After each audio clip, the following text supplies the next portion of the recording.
The Greyhound station in Marshall Ridge was the kind of place people passed through without wanting to remember. The fluorescent lights buzzed with a tired electric hum, the plastic chairs were bolted to the floor like punishment, and the coffee from the vending machine smelled like something brewed from old pennies and bad decisions. At 2:13 in the morning, the station held exactly the kind of souls the night collected when it had no more mercy left to give: truckers waiting on delayed connections, a woman asleep over a duffel bag with both arms wrapped around it, a teenager in a football jacket trying to look older than he was, and Gabriel "Grave" Mercer, sitting alone beneath the departure board with a black helmet at his boots and a cut over his leather jacket that carried enough weight to make strangers choose seats farther away. Gabriel had never liked bus stations. They smelled too much like leaving, and he had done enough of that in his life. He sat with one forearm resting on his knee, broad shoulders slightly hunched, a paper cup of stale coffee cooling untouched in his hand. He was waiting on a package from Tulsa, nothing illegal, nothing dramatic, just a replacement part for one of the club bikes that a friend of a friend was bringing down on the overnight. It was the sort of errand younger members usually handled, but Gabriel had wanted the ride, wanted the road, wanted an excuse to be somewhere other than the clubhouse where everyone still thought silence was around to be poked just because a man wore it openly. The patch on his back read Hell's Angels. That was usually enough. Enough for people to look once and then look away. Enough for clerks to become extra polite. Enough for drunks to suddenly remember they had somewhere else to be. Gabriel was used to it. He preferred it, most days. Distance made life easier. Distance kept complication from touching skin. That was before the girl sat down beside him. He noticed her first in the reflection of the vending machine glass. Not because she was loud. Because she wasn't. She moved with the specific tension of someone trying very hard not to attract attention and failing anyway because fear has its own gravity. She couldn't have been older than 17. Maybe 16. Dark blonde hair tucked beneath a faded baseball cap, oversized gray hoodie, jeans with one knee torn open, white sneakers dirty enough to tell a story without words. She carried no luggage except a canvas tote bag clutched so tightly the knuckles of her small hand had gone pale. She crossed the station too quickly, slowed too late, and slid into the chair beside him like she had missed every better option by exactly 1 minute. Gabriel didn't turn his head. He didn't need to. He felt the fear coming off her in waves. Not general nerves. Not ordinary travel anxiety. This was cleaner than that. Sharper. Her breathing was too fast.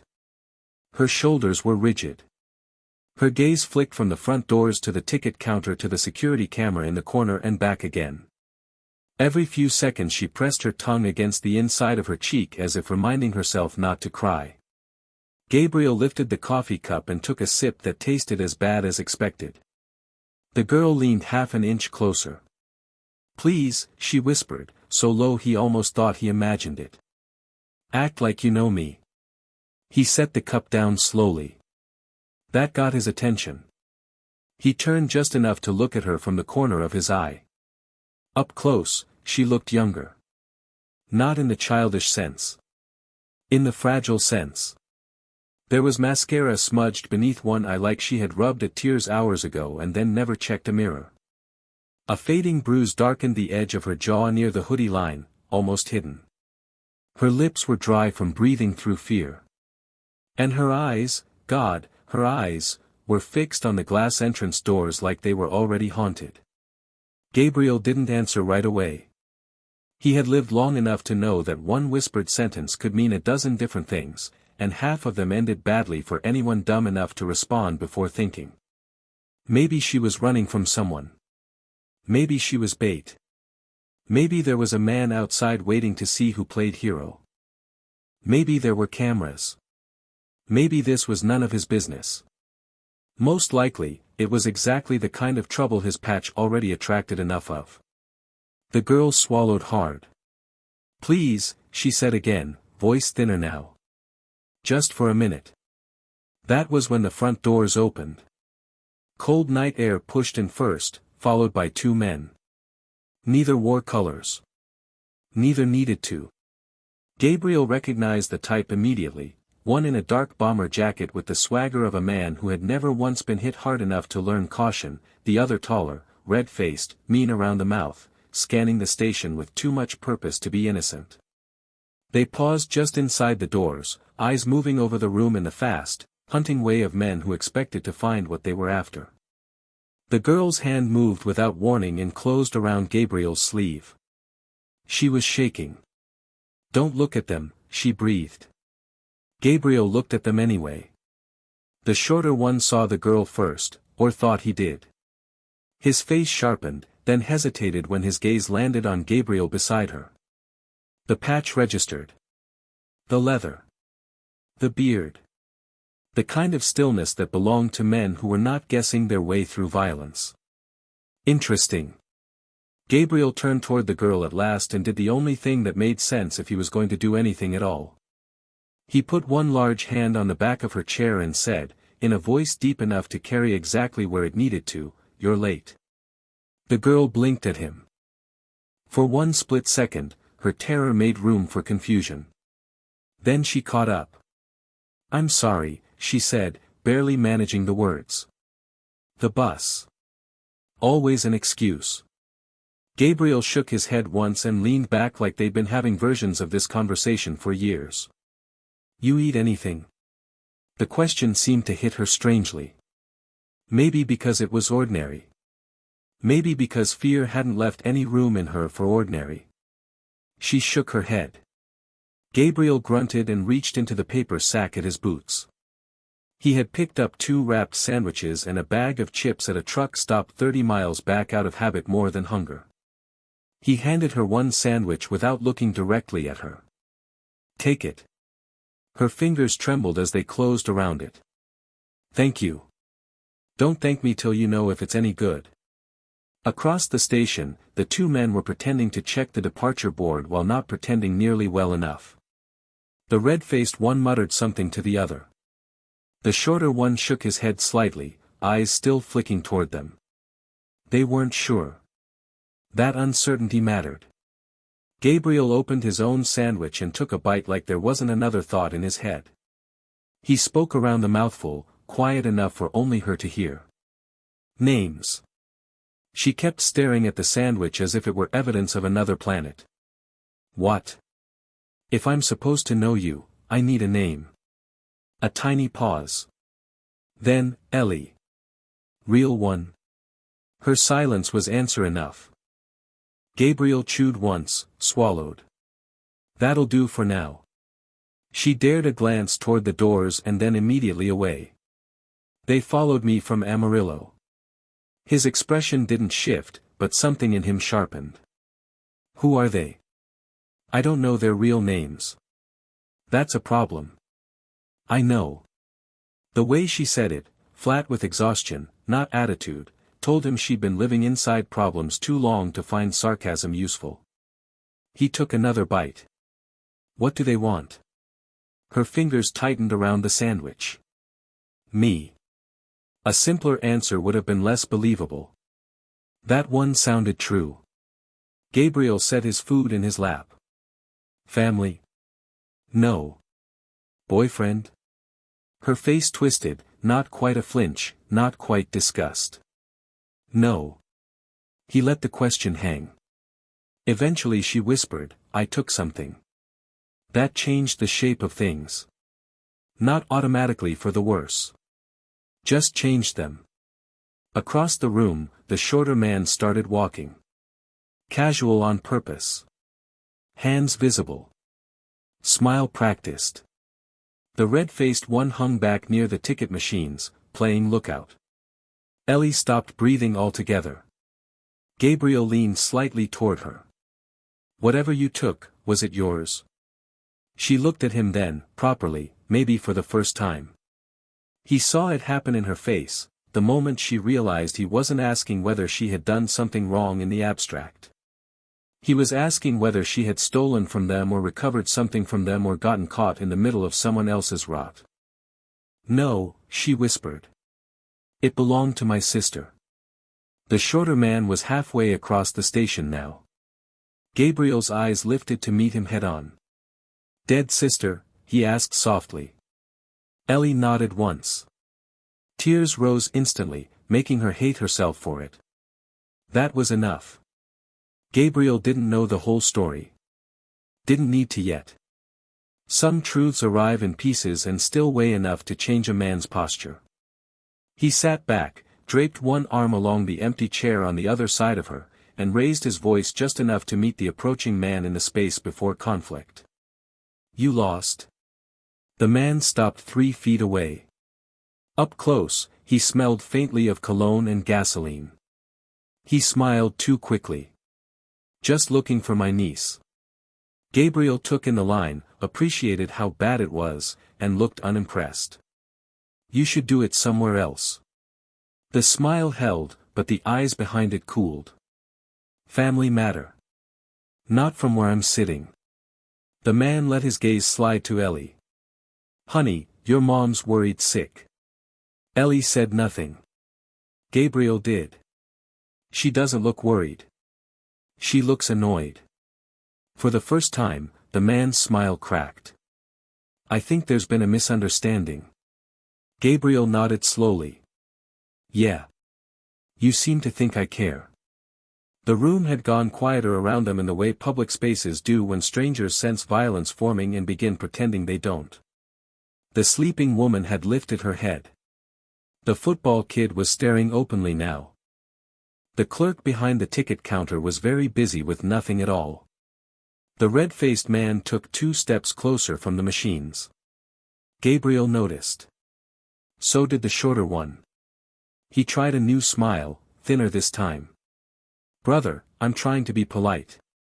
Gabriel looked at the patch reflected faintly in the window glass behind the man and then back at his face. "Try it farther away." The man's jaw flexed. "You know who you're talking to?" Gabriel almost laughed. There was a time, 20 years ago, when he'd have welcomed that question. Maybe even answered it with his fists. But age had stripped some appetites away and sharpened others. These days he preferred getting all the information he could before blood made everything less clear. "No," he said. "And if you're smart, you'll keep it that way." The red-faced man had reached them by then. He looked at Ellie with naked anger and ownership, the kind that made Gabriel's stomach go cold in a deeply familiar way. Men like that never saw women as people in moments like these. Only assets. Problems. Property with opinions. "There you are," the big man said. Ellie recoiled so visibly the entire station could have read the truth of it. Gabriel stood. He unfolded upward from the plastic chair with unhurried certainty, broad enough and tall enough that the distance between him and the 2 men suddenly looked different. He wasn't the biggest man in the room on height alone, the red-faced one had maybe half an inch on him, but he was the biggest on consequence. The cut mattered. The dead calm mattered. The years in his eyes mattered. "I think," Gabriel said, voice low now, "you boys should leave." The shorter man glanced at the patch on Gabriel's chest and then over one shoulder toward the doors like he was recalculating the evening. Smart enough to understand risk, not smart enough to avoid it sooner. "She's coming with us." Gabriel looked at Ellie. "You going with them?" Her face had gone white with fear, but when she answered, the word came clear. "No." That should have ended it. Of course it didn't. The red-faced one took one more step. "She doesn't get to say no." Gabriel's expression hardened by 1 degree. "That's where you're wrong." The man moved fast then, maybe thinking age or surprise would help, maybe just too stupid to understand what stood in front of him. He reached for Ellie's arm. Gabriel caught his wrist before he got there. Not flashy. Not dramatic. Just absolute. The big man's momentum died in Gabriel's grip like a machine hitting a wall. His face changed. Surprise first. Then pain, sharp and immediate, as Gabriel twisted just enough to communicate the next lesson without fully teaching it. "Last chance," Gabriel said. The shorter man reached into his jacket. "Bad move." Gabriel released the first wrist and shoved the red-faced man backward into the row of chairs hard enough to send two of them screeching across the tile. At the same time he kicked the shorter man in the knee. The sound that came out of the man was ugly and involuntary. He folded. Whatever he'd been reaching for clattered from his jacket pocket, a phone, not a gun. Good. That made the next few minutes simpler. The station finally came alive all at once. The ticket clerk yelled for security that didn't exist. The football kid jumped to his feet. Someone somewhere shouted, "Call the cops." Ellie was pressed against the wall by the vending machine, both hands over her mouth, eyes huge. The red-faced man roared and launched again, this time with all pretenses gone. Gabriel met him halfway. The first punch landed in the biker's shoulder. The second never came. Gabriel drove one fist into the man's ribs and another across his jaw, short, brutal, efficient. Years on the road had taught him the difference between fighting to win and fighting to finish. This was the latter. The big man staggered sideways into a trash can and took the can with him. The shorter one, recovering from the knee, pulled a folding knife from his boot. Ellie made a sound Gabriel would remember later. He turned just enough to see steel catch the fluorescent light. Then another voice cut through the chaos from the station entrance. "Drop it." Everyone looked. A county deputy stood in the doorway, hand on her sidearm, rein still on her shoulders. Behind her, the flashing blue of a patrol car painted the station walls in cold pulses. Gabriel did not know who had finally called, but he intended to buy them a drink someday if they survived the paperwork. The shorter man hesitated one stupid second too long. "Drop it," the deputy barked again. He did. Good choice. The next 10 minutes moved in the ugly administrative blur that always follows real danger. Hands visible. Step back. Who started it? Is anyone armed? Who's hurt? Why is that man bleeding? Ellie gave one statement, then another, each time with her eyes flicking to Gabriel before she answered as if checking whether truth was still allowed in this room. The deputy, a tired woman named Hensley, according to the tag, was smart enough to read the body language in under a minute. She separated Ellie from the men. Had another officer haul the red-faced one upright. Found the knife. Found the lack of ID that meant either warrants or paranoia. None of that surprised Gabriel. What did surprise him was what happened when Hensley asked Ellie whether she wanted to press charges. Ellie looked at the officers, then at the men, then at Gabriel. And said, "Not here." Hensley frowned. "What does that mean?" Ellie swallowed. "It means if they hear everything now, I'm dead before morning." The station went still again. Hensley's eyes narrowed. "Who are they?" Ellie didn't answer. Couldn't, maybe. Gabriel saw the calculation in her face and recognized it. Not distrust of the deputy exactly. Distrust of systems. Of how quickly information leaked.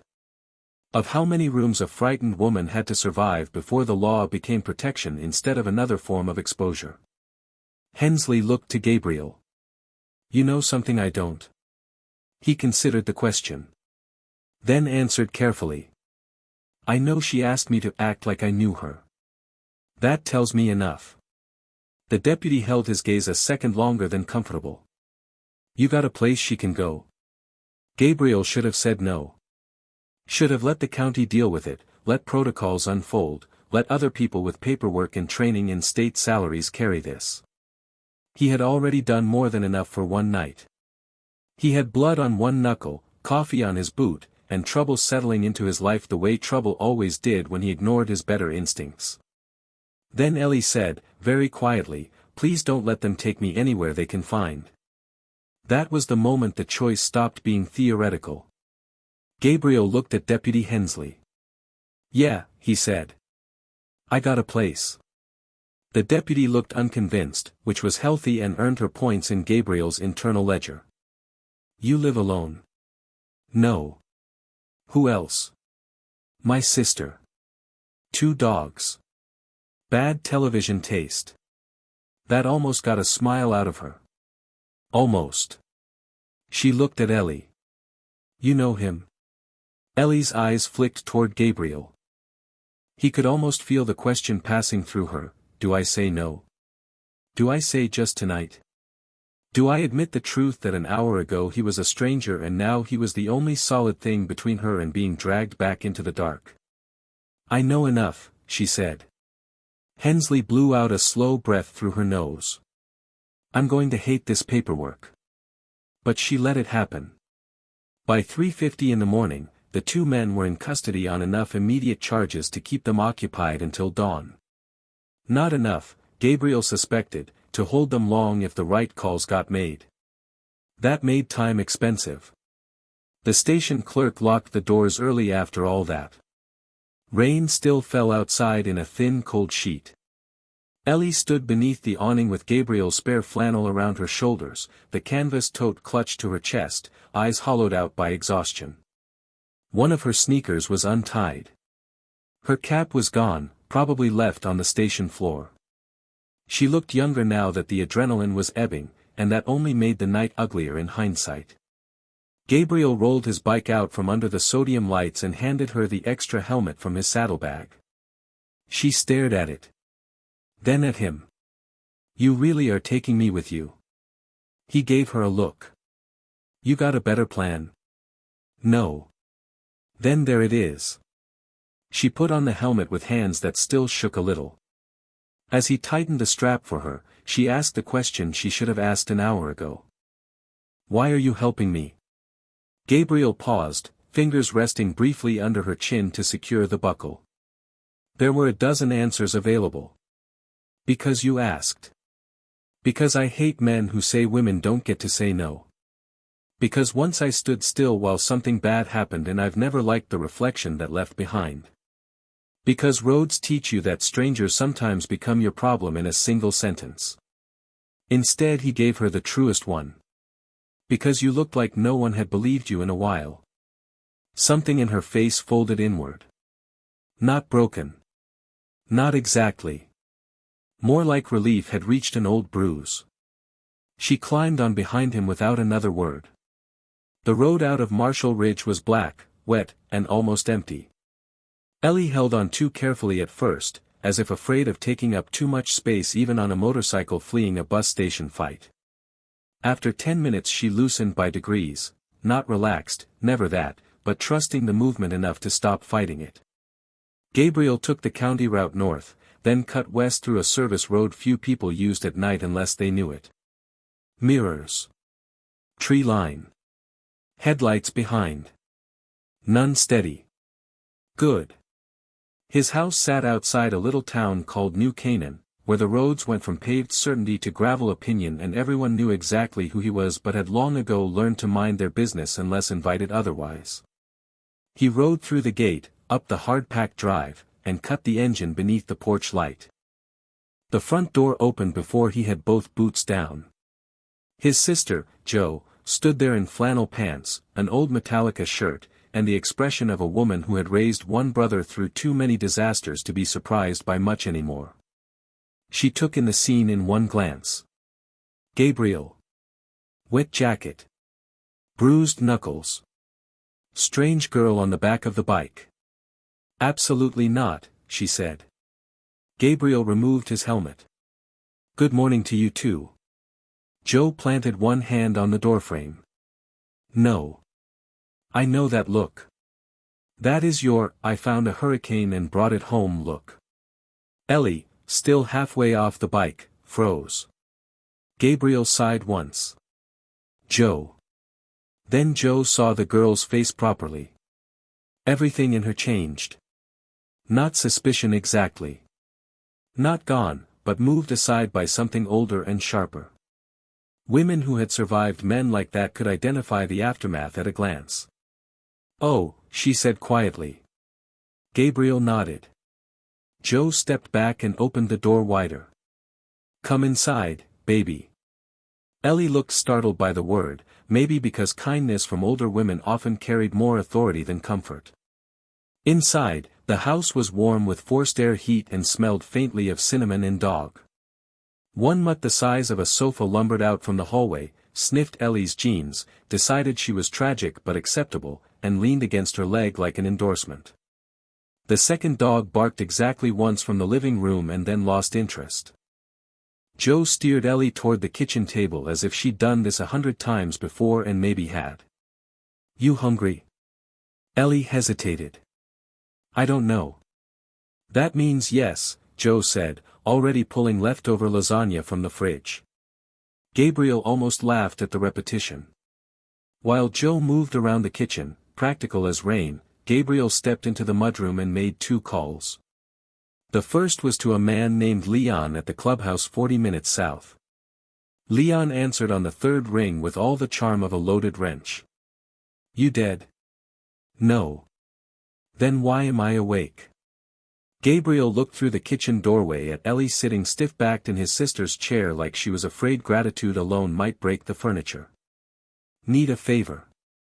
Leon was silent for 1 beat. Then, "That bad?" "Could be." He gave names. What little he had. Descriptions. Bus station. Deputy Hensley. Knife. Amarillo. The tote bag, which Ellie had still not set down. Leon's voice changed as the pieces arranged themselves. "You think they're freelance?" Gabriel's gaze stayed on the girl. "No. That meant network. Money. Somebody above street-level stupid." Leon understood immediately. "I'll make calls. Quiet ones. You wake me at 4 and ask for subtlety. That's disrespect." Gabriel hung up on him. The second call was to Deputy Hensley's county line, enough to make sure the arrests actually processed before some cousin or attorney misplaced them. When he came back to the kitchen, Ellie had eaten half the lasagna in stunned silence and Joe had somehow gotten the tote bag away from her without a fight by replacing it with a mug of tea and a blanket. Joe looked up. "Upstairs room's maid." Gabriel nodded. Ellie looked between them. "I can sleep on the couch." "No," Joe said immediately. "You can sleep in a room with a lock and actual sheets and I can pretend my brother sometimes makes good choices." Ellie swallowed hard. "I don't know what to say." Joe gave her a long look. "Say it after sleep. People tell the truth better once they've stopped shaking." That was how the real story began. Not in the bus station. Not with the fight. But at Joe Mercer's kitchen table at 4:30 in the morning, while rain ticked against the windows and a frightened girl who called herself Ellie finally put the tote bag on the table and unzipped it. Inside was a hard drive. A stack of folded papers. 2 passports, one hers and one belonging to a woman named Mara Velez. A cheap phone with the battery removed. And on top of all of it, a photograph. Gabriel picked up the photograph first.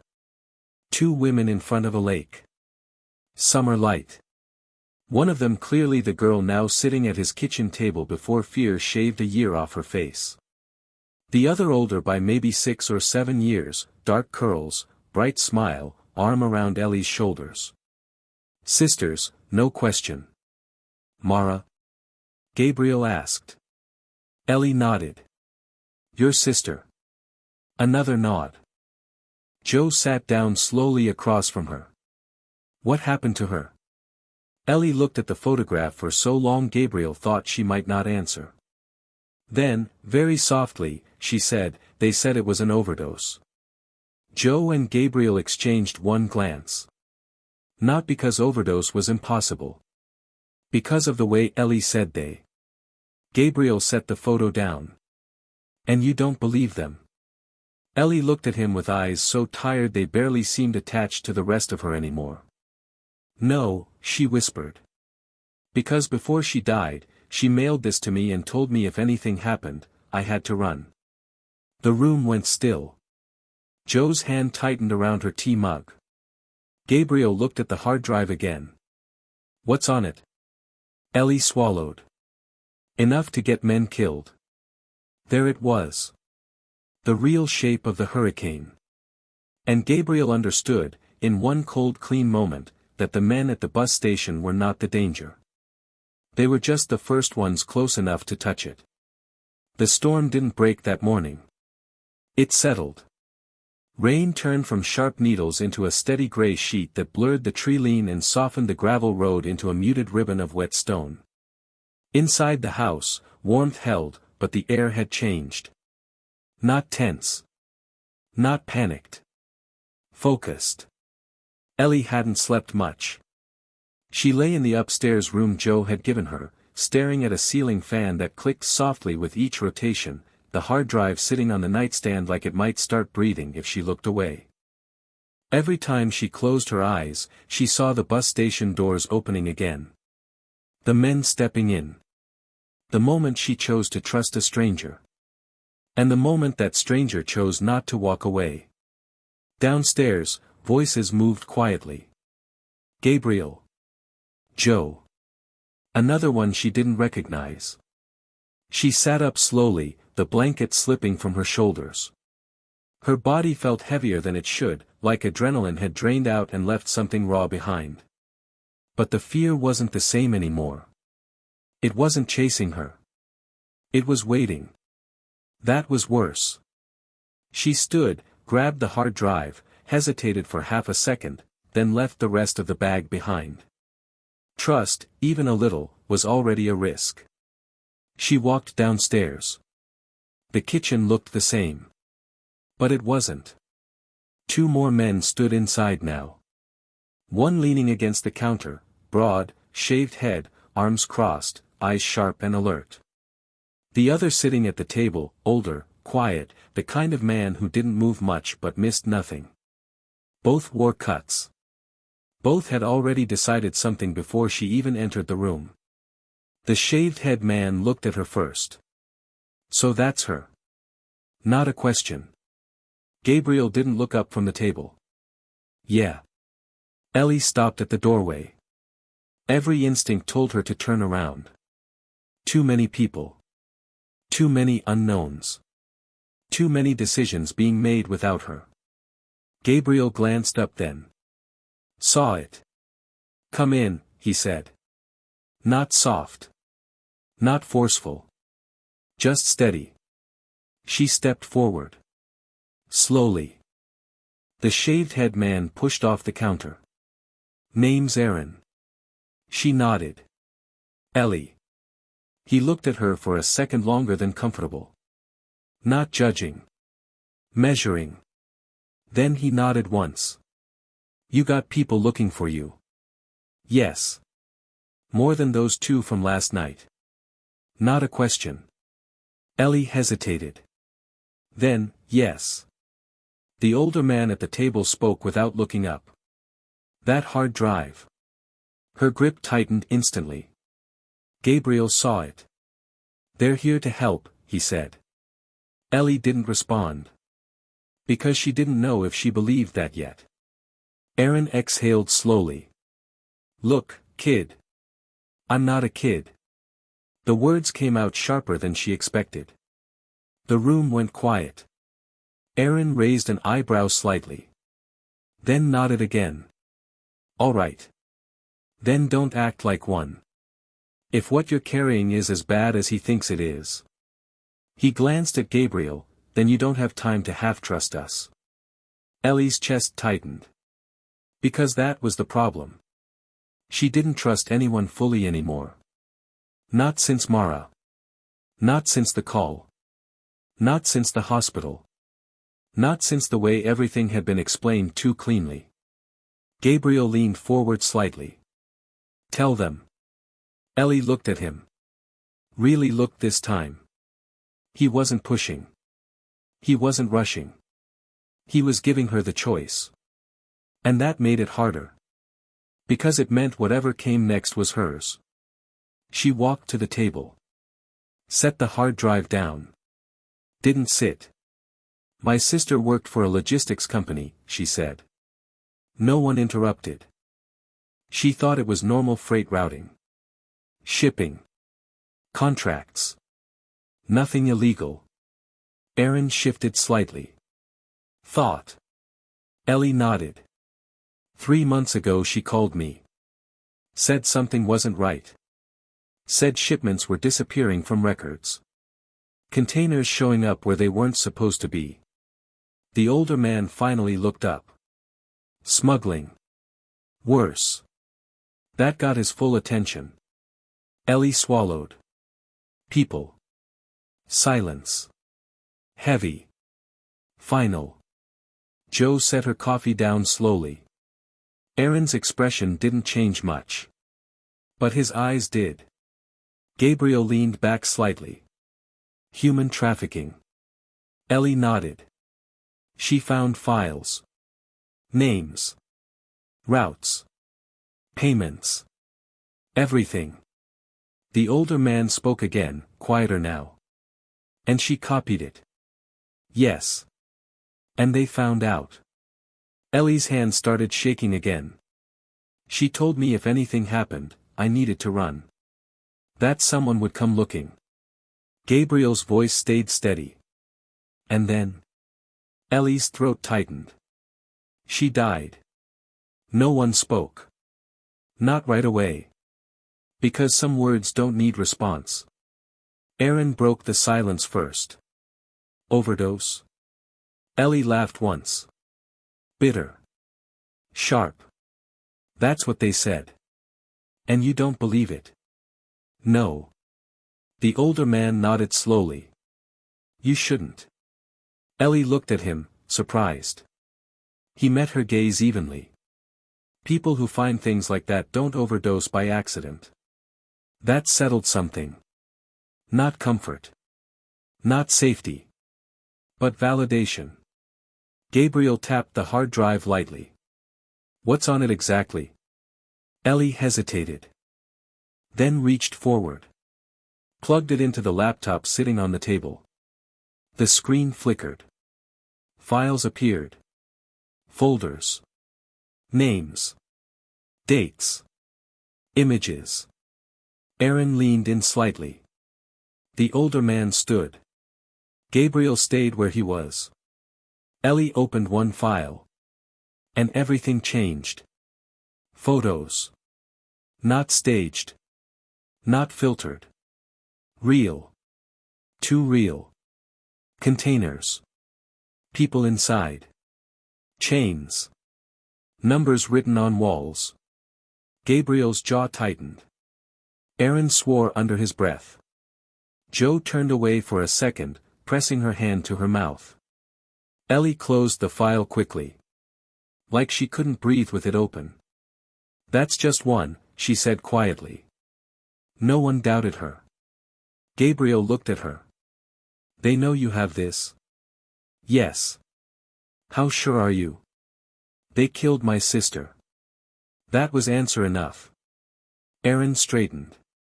Then they're already moving. The older man nodded. They won't wait. Jo looked back at them.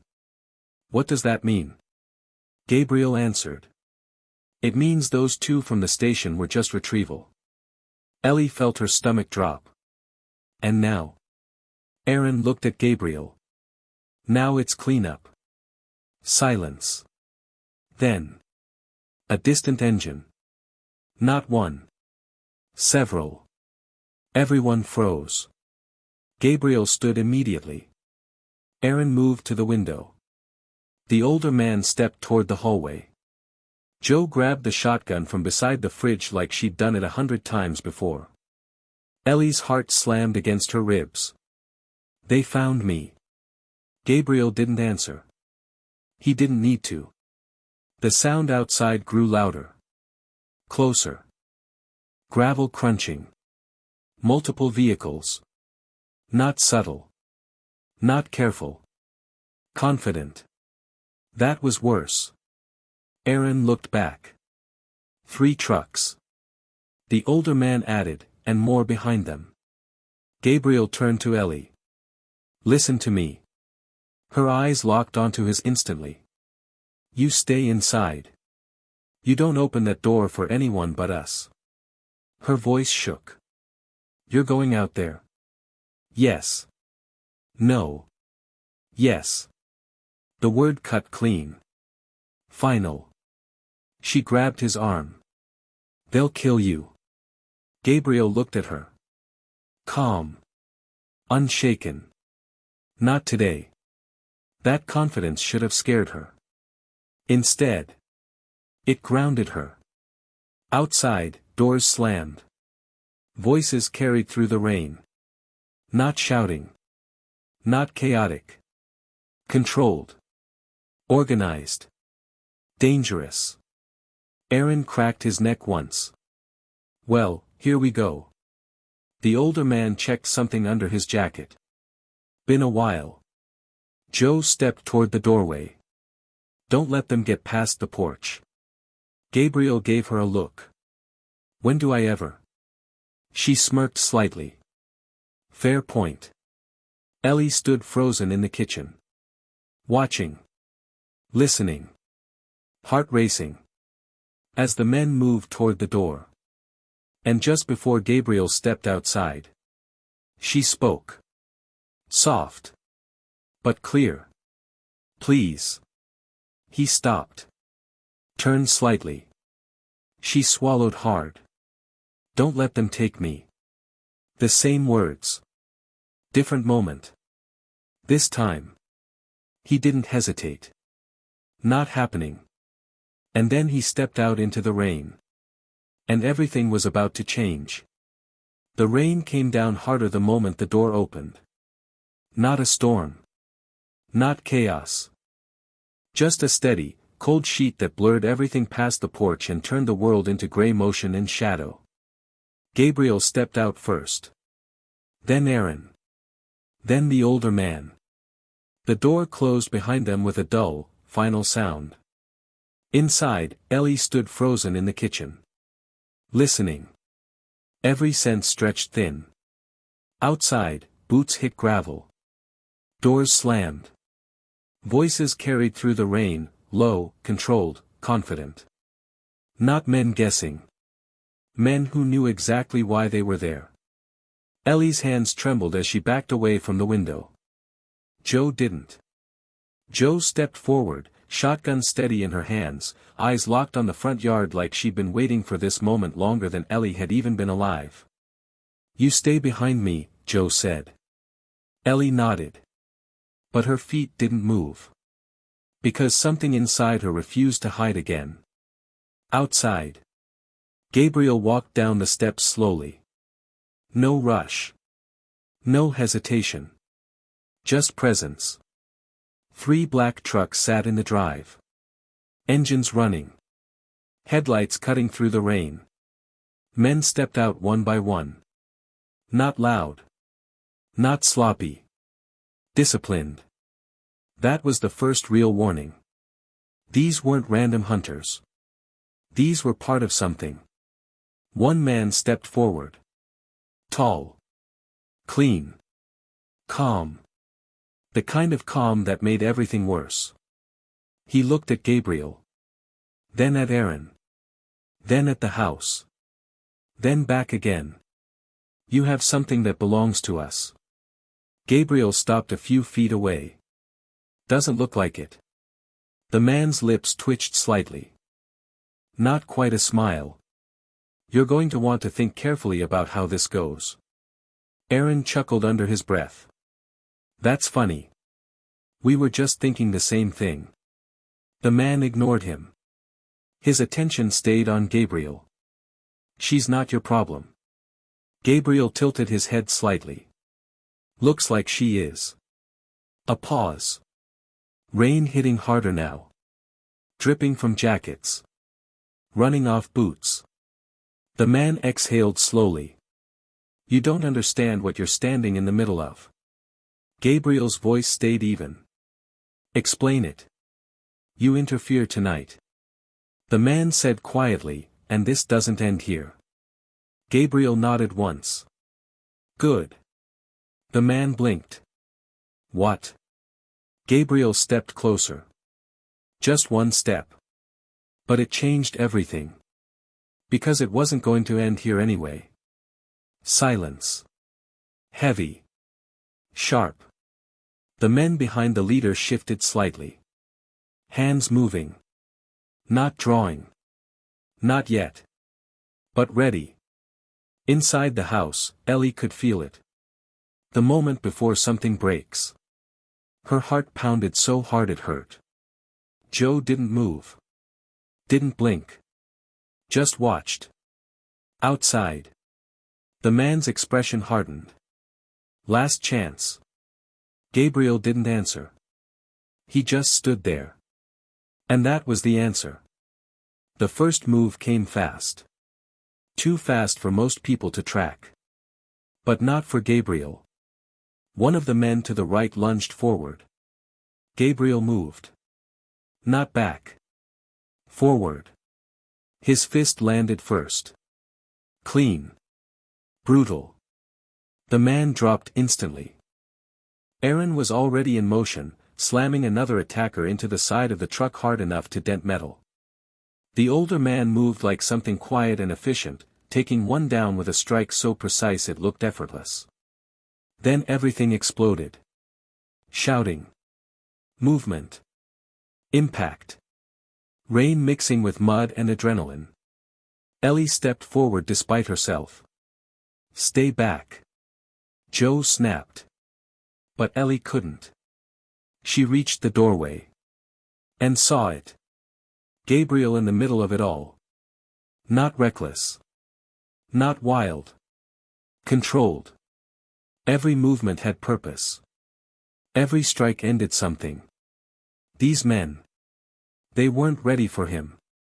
They weren't ready for any of them. Because they came expecting fear.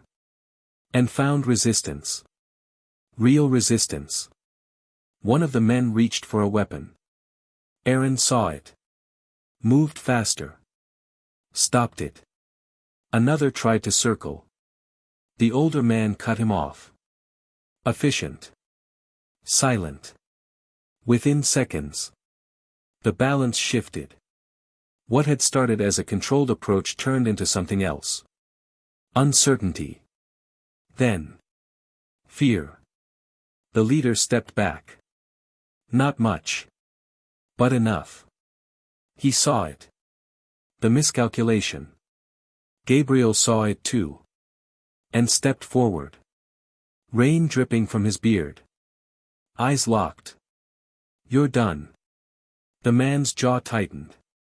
This isn't over. Gabriel shook his head slightly. It is tonight. A long pause. The kind that decides everything. Then. The man stepped back. Turned. Move. The others followed.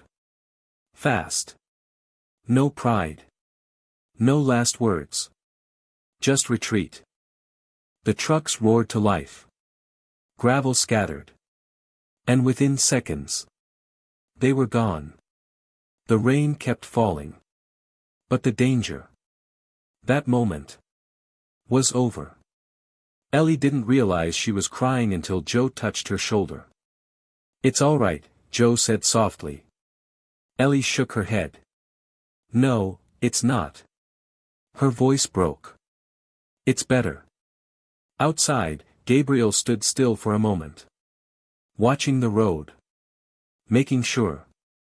Always making sure. Then he turned. Walked back toward the house. Ellie stepped out onto the porch. Their eyes met. For a second. Nothing else existed. Not the rain. Not the past. Not the danger that almost took her. Just that moment. You're safe, he said. Simple. Direct. Final. And this time. She believed it. Weeks later. The world had changed. Not everywhere. Not for everyone. But for Ellie. Everything was different. The files from the hard drive had been passed on. Carefully. Quietly. Through people who knew how to handle things that didn't belong in the wrong hands. Names surfaced. Operations exposed. And slowly. The people behind it started losing ground. Ellie stood outside a small bookstore in town, holding a cup of coffee, watching people walk by like it was the most normal thing in the world. Because now, it was. No one followed her. No one watched her. No one owned her fear anymore. A motorcycle engine rumbled nearby. She turned. Gabriel sat across the street. Not waiting. Not guarding. Just there. She smiled slightly. Walked over. You still checking on me? Sometimes. You don't have to. I know. A pause. Then she looked at him. Really looked. Why did you help me? He didn't answer right away. Then. You asked. She shook her head. No, that's not it. He watched her. She stepped closer. That night. I didn't just ask for help. A pause. I asked you to pretend you knew me. Gabriel nodded once. Yeah. And you did. Another pause. She smiled. Soft. Real. But what you did next? Her voice lowered. That wasn't pretending. Gabriel held her gaze. No. Silence settled between them. Easy. Calm. For the first time. Normal. Ellie took a step back. I'm going to be okay. Gabriel nodded. I know. She turned to leave. Then stopped. Looked back one last time. Thank you. He didn't answer. He didn't need to. She smiled. And walked away. Not running. Not hiding. Just living. And as Gabriel started his bike and rode off in the opposite direction. One thing was certain. The moment she whispered. Please, act like you know me. Everything changed. Because he didn't just pretend. He stayed. And that shocked everyone.